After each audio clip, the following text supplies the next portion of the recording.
Selamat pagi anak-anak. Terima kasih kita ucapkan kepada Tuhan karena Tuhan masih memberikan kita hari yang baru. Tuhan masih memberikan kita satu kesempatan untuk melakukan kegiatan kita. Itu semua karena anugerah Tuhan. Oke anak-anak, siapkan hatimu, siapkan pikiran, dan biarlah devotion ini tidak menjadi hanya rutinitas kalian ya. Bukan hanya sekedar mengerjakan tugas, mengirimkan refleksi, tetapi kalian boleh benar-benar rindu mendengarkan apa ya yang Tuhan mau sampaikan pagi ini kepada kalian. Oke? Siapkan hati kalian. Kita akan berdoa kepada Tuhan supaya Tuhan berikan kita hikmat, berikan Roh Kudus untuk mengerti, memahami firman Tuhan sehingga kita bisa melakukannya dalam kehidupan kita sehari-hari. Kita berdoa. Bapa yang baik, kami mengucap syukur buat pagi hari ini.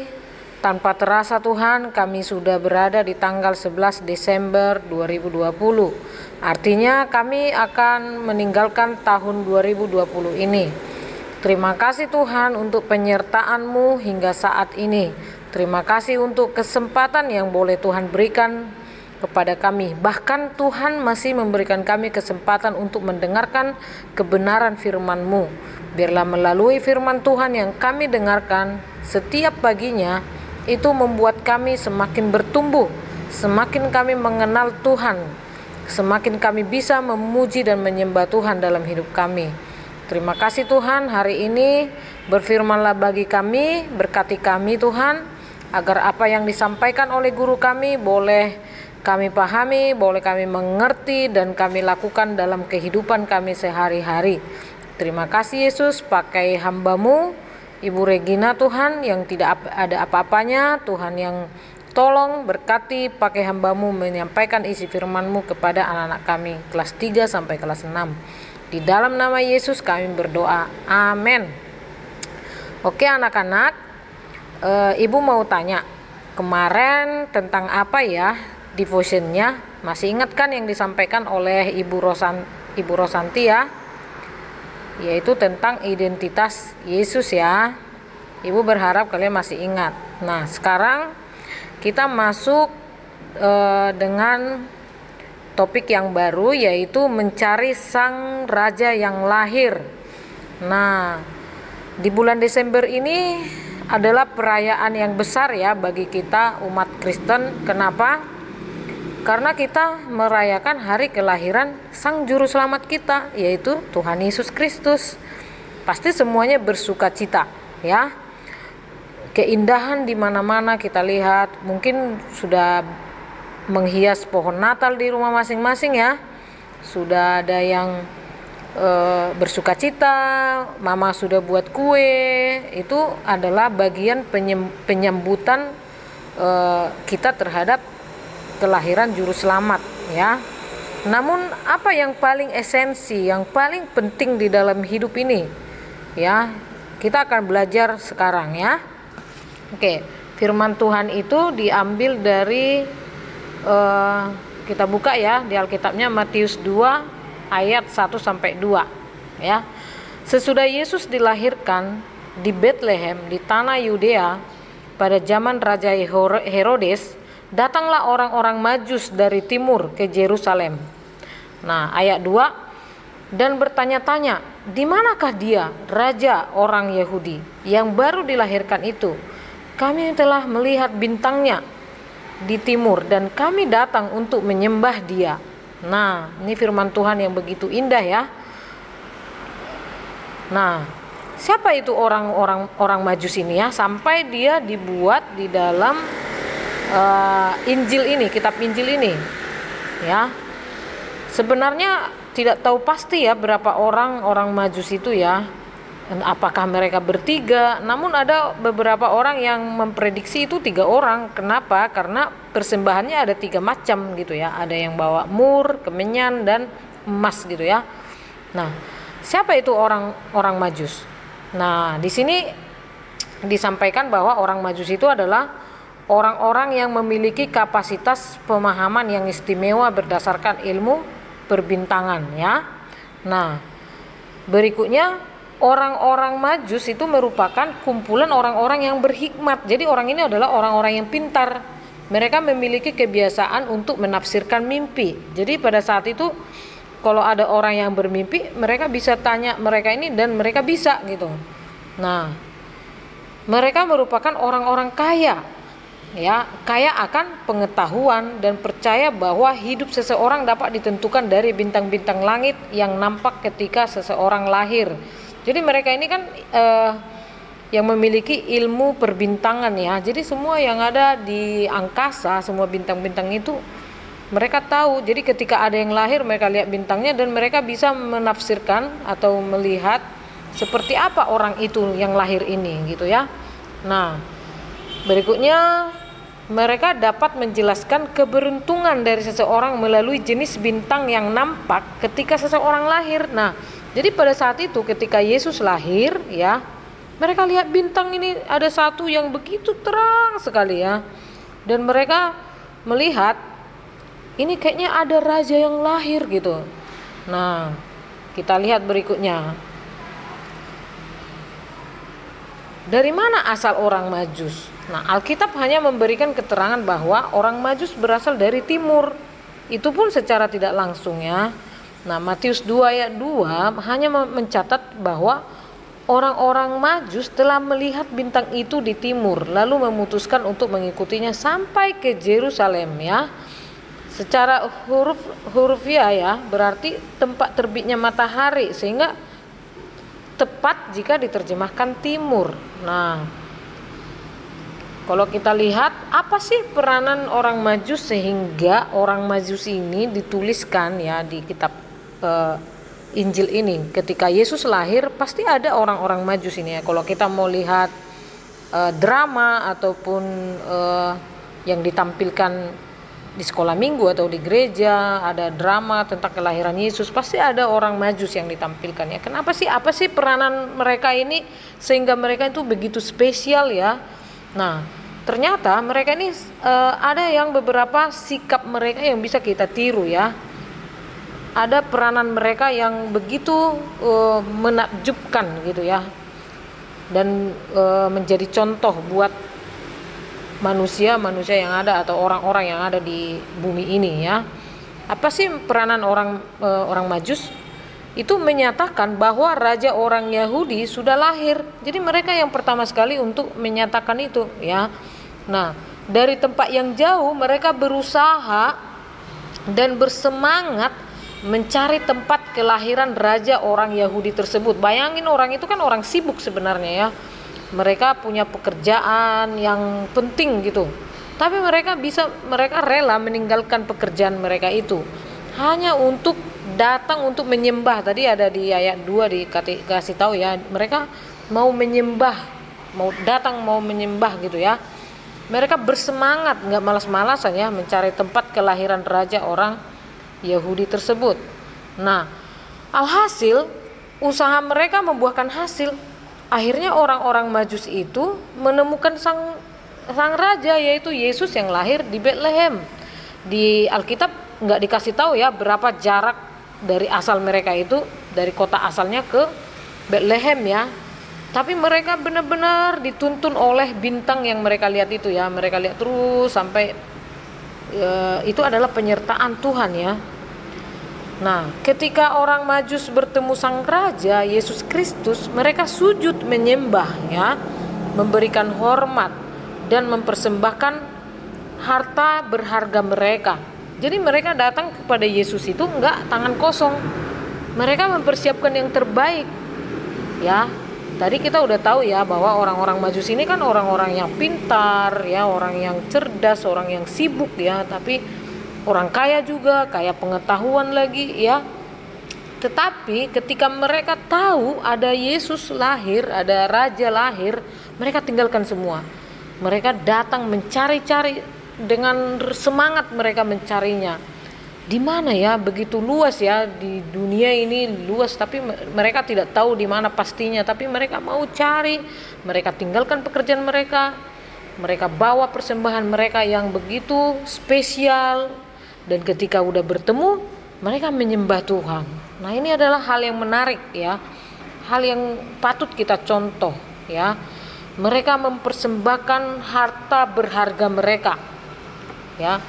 Nah, suatu momen yang sudah lama mereka nantikan, yaitu bertemu dengan Sang Raja Yesus Kristus. Nah, ini adalah momen atau saat yang sudah lama mereka nantikan, yaitu bertemu dengan Sang Raja Yesus Kristus. Nah, anak-anak, di sini ibu mau memberikan atau menggarisbawahi, meng-highlight sikap yang dapat kita teladani dari orang Majus ini. Ya, yang pertama itu, sudah lama orang Majus menantikan saat-saat bertemu dengan sang raja. Nah, ibu mau bertanya kepada anak-anak kami kelas 3 sampai kelas 6 ya. Apakah hidupmu saat ini ada enggak kerinduan menanti-nantikan kedatangan Sang Juru Selamat? Kan kita sudah tahu ya bahwa Tuhan akan datang nanti ke dunia ini untuk menjemput kita ya, untuk kedua kalinya. Pertama kan Yesus lahir di kandang domba, disalibkan, itu kedatangan yang pertama. Nanti janjinya Tuhan itu akan datang, Tuhan Yesus itu akan datang di yang kedua kalinya, yaitu pada saat akhir zaman nanti gitu. Nah, coba cek hati masing-masing. Apakah kalian seperti orang Majus ini menantikan saat-saat bertemu dengan Sang Raja itu? Ya. Sikap yang perlu kita teladani adalah kita harus menanti-nantikan. Kalau kita baca di Alkitab kita ya, banyak orang yang menyatakan diberkatilah orang yang menanti-nantikan Tuhan. Dia seumpama burung raja wali yang diberi kekuatan, kan gitu ya. Nah, berikutnya yang kedua adalah mencari dan mencari melalui tuntunan Tuhan. Akhirnya mereka dapat menemukannya. Nah, jadi anak-anak, sikap yang bisa dapat kita teladani itu adalah mencari. Apakah saat ini kita rajin mencari kebenaran Tuhan lewat membaca Alkitab, mencari kehendak Tuhan? Apa sih yang harus kita lakukan dalam kegiatan kita sehari-hari? Apakah kita sudah pertanyakan? Ketika kamu mengerjakan sesuatu, kamu tanyakan, apakah ini berkenan di hadapan Tuhan gitu ya? Kalau aku malas-malasan, tidak taat sama orang tua, apakah ini berkenan di hadapan Tuhan? Apakah kalian memikirkan hal itu? Apakah mencari apa yang harus kulakukan ya, sehingga aku bisa menemukan kehendak Tuhan. Nah gitu ya. Berikutnya, yang ketiga itu adalah datang dan membawa persembahan berupa mur, emas dan kemenyan. Nah, dari sini kita lihat bahwa orang Majus ini adalah orang yang benar-benar serius ya mencari Tuhan ya. Mereka membawa persembahan mereka. Mereka tidak tangan kosong gitu ya. Nah, coba cek ke diri kita masing-masing ketika kita beribadah, mungkin di sekolah minggu atau di chapel. Kalau di sekolah ya, apakah kita datang untuk chapel itu membawa persembahan kita? Ya, apakah kita dengan tangan kosong atau ya karena kebiasaan lah aku datang aja lah gitu, atau dengan benar-benar rindu datang sama Tuhan membawa persembahan? Kalau orang Majus ini kita lihat mereka bawa persembahan mereka yang begitu mahal ya. Mur itu mahal, emas itu, kemenyan itu mahal sekali, semua itu dicari-cari oleh orang. Nah, berikutnya mereka menyembah Yesus dan mempersembahkan hidup mereka itu seutuhnya untuk memuliakan Sang Raja yaitu Yesus Kristus ya. Nah, sekarang kita mau berkomitmen ya. Kita datang menyembah Yesus, sebenarnya yang paling utama yang Tuhan mau adalah bukan harta kita, bukan apa yang milik kita ya, tetapi yang Tuhan mau adalah hidup kita seutuhnya. Pikiran kita, hati kita, jiwa kita, semuanya itu memuliakan Sang Raja yaitu Yesus Kristus ya. Nah, hadiah terindah yang dapat kita persembahkan untuk menyambut kelahiran Yesus ialah komitmen kita untuk selalu percaya dan taat kepada Tuhan. Nah, anak-anak, apa hadiah yang ingin kamu berikan untuk menyambut kelahiran Yesus di perayaan Natal tahun 2020 ini? Yang Tuhan mau adalah hati kita. Yang Tuhan mau adalah iman percaya kita dan taat kita kepada Tuhan. Nah, itu adalah hadiah yang terindah yang Tuhan nantikan dari kita, dari hidup kita ya. Ibu rindu anak-anak kami kelas 3 sampai kelas 6 di tahun ini atau di tahun 2020 ini datang sama Tuhan sungguh-sungguh, kasih tahu Tuhan ya, declare ya, nyatakan kepada Tuhan, Tuhan ini aku anakmu. Aku tidak punya harta, tidak punya emas atau mur, kemenyan untuk aku persembahkan kepada Tuhan. Namun aku mau mempersembahkan hidupku, mempersembahkan hatiku Tuhan. Aku mempersembahkan hidupku seutuhnya kepada Tuhan. Karena itulah yang paling indah, terindah, hari terindah yang boleh Tuhan dapatkan dari kita. Ya, gitu ya anak-anak. Nah, sekarang kita mau di masa-masa sulit ini, masa-masa saat ini, kita hanya perlu percaya dengan iman bahwa Yesus sudah lahir, Sang Juru Selamat dunia kita, ya. Nah, biarlah melalui devotion hari ini kita benar-benar berefleksi hal apa yang perlu kamu persembahkan untuk menyambut kelahiran Kristus. Nah, yang tadi Ibu sampaikan adalah hatimu, ya, pikiranmu, semua sikapmu adalah berkenan di hadapan Tuhan. Nah, coba tuliskan dan jelaskan itu yang kamu persiapkan untuk menyambut kelahiran Yesus tahun ini.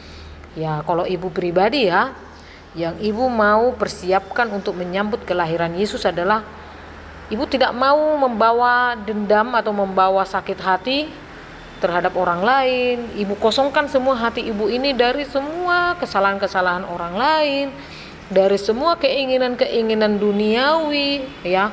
Ibu hanya rindu hanya untuk mempersembahkan yang terbaik hati ibu itu untuk Tuhan. Ibu hanya mau mengisi hati ibu ini dengan firman Tuhan, dengan kerinduan yang menggebu-gebu kepada Tuhan, jatuh cinta kepada Tuhan, ya. Hari-hari ini, akhir-akhir ini ibu sedang sering itu tanpa mendengarkan firman Tuhan itu ibu tidak bisa gitu ya, untuk hari demi hari, baik sambil bekerja ibu selalu dengarkan lagu rohani supaya semangat. Nah, puji Tuhan, meskipun aktivitas yang begitu padat, begitu banyak ya, Tuhan tetap menyertai ya. Nah, kalian mungkin banyak ya yang akan kalian persiapkan untuk Tuhan Yesus. Coba kalian tuliskan ya, nanti kirimkan ke Google Classroom masing-masing ya. Nah, sekarang kita akan menyanyi dulu satu pujian lagu ini dengan sungguh-sungguh ya. Kita siapkan hati kita nyanyikan lagu ini.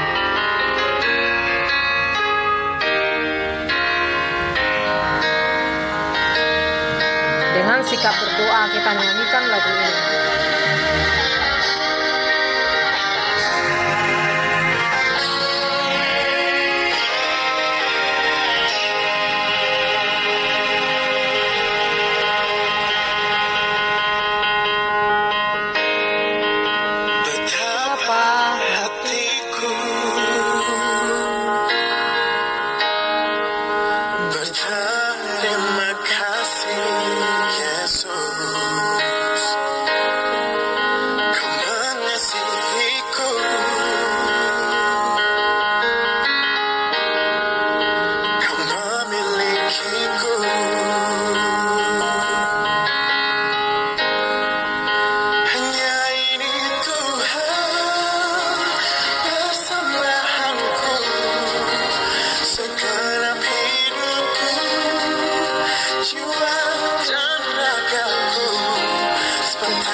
Oke anak-anak, kita berdoa. Bapa yang baik, kami mengucap syukur Tuhan untuk firman Tuhan yang boleh kami dengarkan. Kami belajar Tuhan untuk menantikan Tuhan dengan hati kami. Kami tetap mau mempersembahkan yang terbaik buat Tuhan. Tuhan, persembahan kami bukanlah tentang harta, namun persembahan kami adalah hidup kami Tuhan. Pakailah hidup kami Tuhan sebagai alat-Mu. Inilah kerinduan hati kami Tuhan. Biarlah ketika Tuhan Yesus lahir ke dunia ini, membawa kami bersukacita dan kami juga memberikan sukacita itu kepada orang lain, kepada keluarga kami. Ketika kami merayakan hari kelahiran-Mu, hidup kami semakin hari semakin berkenan di hadapan Tuhan. Pakailah hidup setiap anak-anak kami kelas 3 sampai kelas 6 Tuhan. Meskipun mereka masih kecil, biarlah Tuhan Engkau terus yang membuat mereka semakin hari semakin percaya kepada Tuhan. Karakter mereka boleh diperbaharui. Segala roh-roh yang melakukan yang ketidaktaatan kami patahkan di dalam nama Yesus. Biarlah mereka menjadi anak-anak yang taat kepada orang tua mereka, anak-anak yang taat terlebih kepada Tuhan. Kami percaya Tuhan, ketika kami taat kepada orang tua kami, taat kepada Tuhan, hidup kami ini layak di hadapan Tuhan. Terima kasih Yesus, kami juga berdoa buat setiap aktivitas kami Tuhan sepanjang hari ini. Sertai kami Tuhan dan tolong kami Tuhan agar kami bisa melakukan yang terbaik dan melakukan yang menyenangkan hati Tuhan. Di dalam nama Yesus Kristus kami berdoa. Haleluya. Amin. Oke, terima kasih anak-anak. Selamat beraktivitas. Tuhan Yesus memberkati.